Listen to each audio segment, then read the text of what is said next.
much, Mr. Chairman. Thanks for holding today's hearing. In November of 2021, Congress passed a $415 billion spending bill.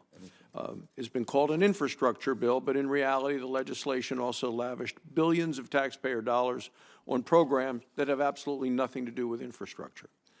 The Congressional Budget Office has said that this legislation will increase our nation's deficits by $256 billion over the next 10 years. And we now know that this legislation, along with a much larger partisan Democrat spending bills, contributed to the highest inflation in our nation in the last 40 years.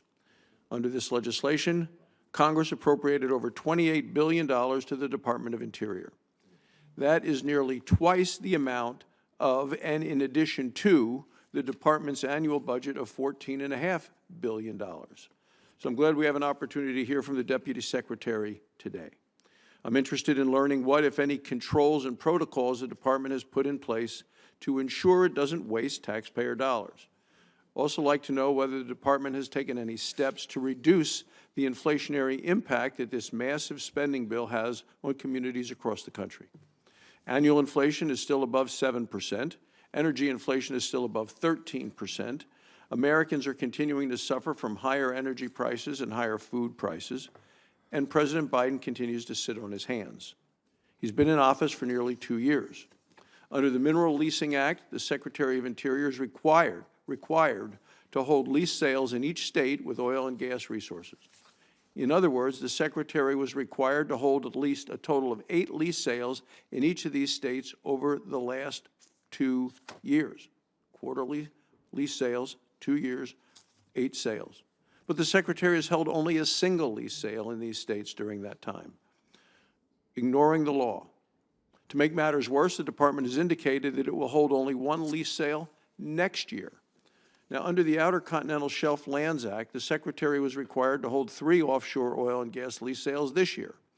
Instead, the Secretary canceled those lease sales in May, again in violation of the law. The Secretary was also required to issue a final 5-year leasing plan at the end of June. Secretary not only missed the deadline, she has issued a draft plan that considers ending offshore oil and gas leasing altogether. It's not what the law says. So, Mr. Deputy Secretary, last year you publicly stated that your objective is to, quote, fundamentally change these programs to get us on a path to decarbonizing public lands. I'm deeply troubled by that belief that you can fundamentally change the oil and natural gas leasing programs that are in law, which Congress has established as a federal law. And I'm equally troubled that you think that decarbonizing public lands is a goal of these programs, because it is not. Since taking office, President Biden has gone hat in hand to some of the world's worst dictators, begging them to produce more oil. And that includes going specifically to Vladimir Putin in Russia before the invasion of Ukraine, specifically going in person to Saudi Arabia, going to Iran, gone to Venezuela. And each of these dictators have rejected his request. Meanwhile, U.S. crude oil production is still 1 million barrels a day below pre-pandemic levels. Each and every day, 1 million barrels a day production less. And the department is ignoring federal law as it tries to end oil and gas leasing on federal lands and waters. American families are hurting.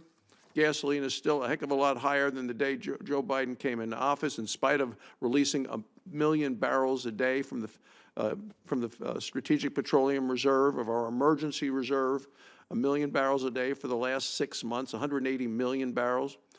Diesel is still 76% higher than when Joe Biden took office. Just last week, it was $2 a gallon more in Wyoming than regular gasoline. In addition, America's electricity and natural gas bills rapidly increasing.